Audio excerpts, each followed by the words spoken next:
Hi, AFI Movie Club. I'm Susan Johnson, the director of CARRIE PILBY and an AFI grad, an alum.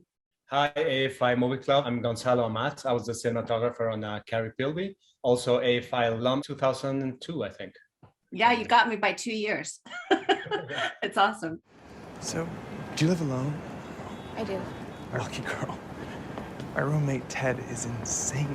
Really? I mean, he barely says a word. And when he does speak, it's invariably to lie. It's actually incredible. I've never met anyone like him. Well, here we are in New York City. This was shot, I remember, December 18th, because that's my birthday, a week before Christmas. We put this scene outside as a walk and talk for two reasons. One is it used to take place in the script in Sai's apartment, and we scouted so many apartments and they were all in our budget range, not very nice. So also in prep, Gonzalo showed me some films, one of which was Manhattan, and I've always loved that walk and talk in Manhattan. So I think it really is a great introduction to their relationship. And most of those extras you see in the background, we only hired like 4 of them, and the rest are all just people out on the street shopping. So thank you, New York City. I know. I'm glad we took it outside. I think it adds a lot of production value. Yeah, I think the idea was to sort of create this world of knowing each other without cuts, because I think you can get really to see the interaction of them. And I think when you have actors like this, that they are so good with the lines, it was kind of really easy. And we did like 7, or I can't remember how many takes, 7 takes. I think 7 and takes. I think we never really stopped because of them. Yeah. It was always because someone, a boom operator, tripped over a garbage can, and or we had a little camera thing. But in general, it was pretty seamless for them. Like Susan was saying, we only had like a few extras. I think it was on Broadway because there was more people. They created a little V, so we didn't have any people bump into the camera. But other than that, what you see is what you get. No traffic control, garbage piles there, some fire trucks, some real construction. All real. Yeah, I was going to say almost all of it's real. I think we might have added the Christmas trees, but at the end of the shot, we end up with a shot of the Empire State Building in the background, and that was the key. So they're tricky. I'm focusing as a director on the motion, and it's kind of hard to hear them. And I'm also trying to watch over Gonzalo's shoulder to look at the monitor and get a feel for how it's playing on screen. But I'm really, really happy with this. And then when we screened this movie, initially, it was really interesting to see the responses to this scene specifically. Women love this scene. They would nail it as their favorite scene every single Q&A. And men, for the most part, didn't love this scene because it made them too anxious, which I think is really funny. So obviously they did their job well. It was really a magical thing. I play clarinet for the New York Philharmonic. But I mean, I just started, so it's not. That's incredible. Your parents must be so proud of you. No, you'd have thought they would be. But truth is, they really don't get it at all. My dad wanted me to do something more practical, I guess. The way that you directed the actors and the tone of it is so casual, and it doesn't feel like a romantic moment in your face. It's just so subtle.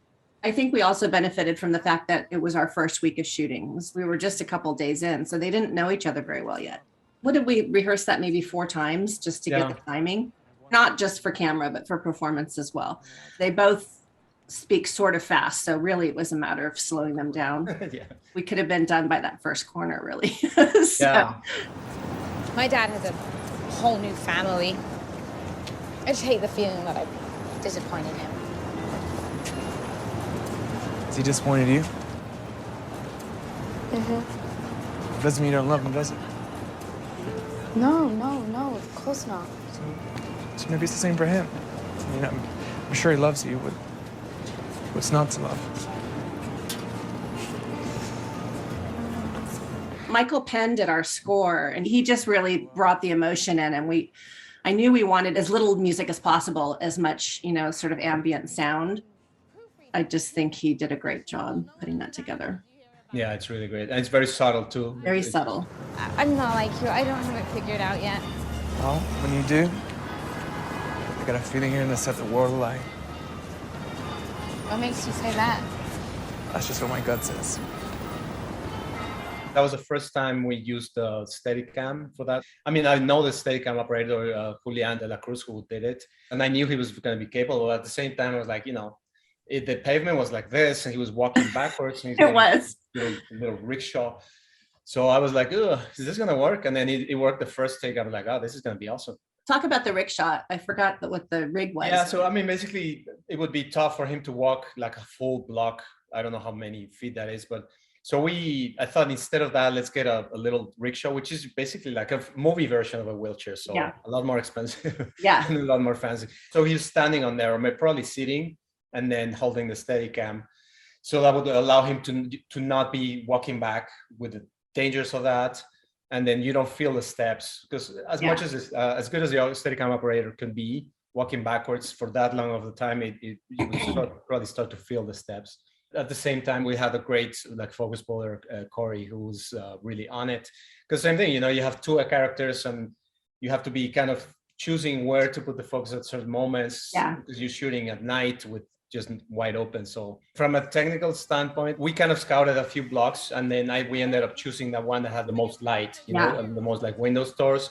I think it was between like 22nd, 23rd Street and Broadway and 5th Avenue. And then we timed the scene wherever we wanted to finish for the dance. We back time it, so we walk backwards, which is the typical thing we do in film, to end up on this little spot here with the trees. It worked really well because the energy was great. When we were shooting, I kind of wanted her to be on the outside, because naturally the camera would favor her when doing left turns. And then she would get all the light from the window stores, and he would be a little more obscured, but at the same time, I thought it would work for the scene.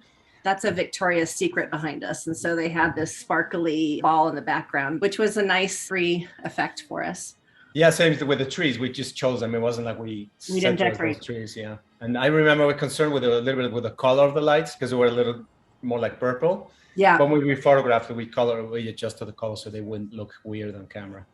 I think we probably shot this with available light. We might have a little portable light, but it was just all New York being New York without it trying to make it feel like anything else. I have to go. Go where? There's just something I have to do really quickly. It's so beautiful, Gonzalo. Thank you. It's easy when you have a good subject. You like this. Yeah. They're pretty great. They were pretty great. Yeah. Thank you. It's been really nice. You're not nearly as bad as I thought you were.